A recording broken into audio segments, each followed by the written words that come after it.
বাবাকে হত্যা করে শান্তিতে ঘুমাতে পারেননি মেয়ে। হত্যার ৯ দিন পর থানায় গিয়ে নিজ পিতাকে হত্যার স্বীকারোক্তি দিলেন ১৬ বছরের মেয়ে সুমাইয়া বিনতে কবির। লোমহর্ষক এই ঘটনাটি ঘটেছে খুলনার দৌলতপুরে। প্রায় লোক ভালো ছিল এবং পারিবারিক যে সমস্যার কারণে ওনার মেয়ে একটু শৃঙ্খলা পানা করতো, বিভিন্ন করতো। উনি হলো প্রেম টেম করতো, তো সেই কারণে ফ্যামিলিগত দ্বিধাদ্বন্দ্বের মাধ্যমে এই কাজটা হয়েছে।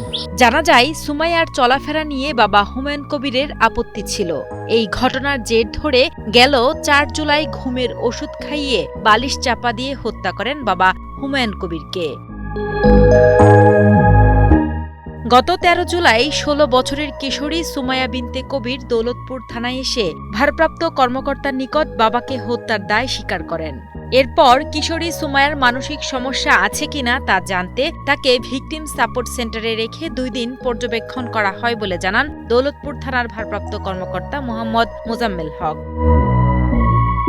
পর্যবেক্ষণের পর কিশোরীর সিদ্ধান্তের কোনো পরিবর্তন হয়নি বলেও জানান এই কর্মকর্তা। গত ২ দিন আগে তার ছোট মেয়ে সুমাইয়া আকস্মিকভাবে দৌলতপুর থানায় হাজির হয়ে বলে যে তার বাবাকে সে হত্যা করেছে। কিভাবে হত্যা করেছে সে বলছে যে ড্রিঙ্কও, এক ধরনের পানীয়, তার মধ্যে ঘুমের ওষুধ মিশিয়ে দিয়েছিল। বাবা যখন ঘুমিয়ে গিয়েছে তখন তাকে বালিশ চাপা দিয়ে হত্যা করেছে।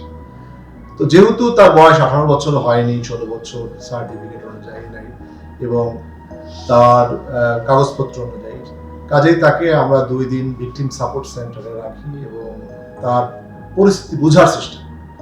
কিন্তু ২ দিন পরেও সে তার একই বক্তব্যে অনড় থাকে যে তার বাবাকে ঘুমের মধ্যে সে হত্যা করেছে। তার বাবা বেশি পরহেজগার ছিল, তাকে বাইরে যাওয়া ঘোরাফেরা পছন্দ করতো না। এই বিষয়টি তার মনে এক ধরনের বিরূপ প্রতিক্রিয়ার সৃষ্টি করে, যার ফলে সে প্রি প্ল্যান অনুযায়ী তার বাবা যখন ঘুমিয়ে পড়ে তখন বাবাকে গিয়ে হত্যা করে। এই ঘটনায় ১৫ জুলাই নিহতের স্ত্রী ও কিশোরীর মা ফারজানা আফরিন বাদী হয়ে মেয়ে সুমাইয়া বিনতেকে আসামি করে স্বামী হত্যার মামলা দায়ের করেন। খুলনা মহানগরী দৌলতপুর থানা এলাকার দেয়ানা উত্তরপাড়ার বাসিন্দা হুমায়ুন কবির। ৩ কন্যা সন্তানের মধ্যে ছোট মেয়ে সুমাইয়া বিনতে কবির। সুমাইয়া বিনতে কবির দৌলতপুরের মহসিন মাধ্যমিক বিদ্যালয় থেকে চলতি বছর এসএসসি পাশ করেছেন।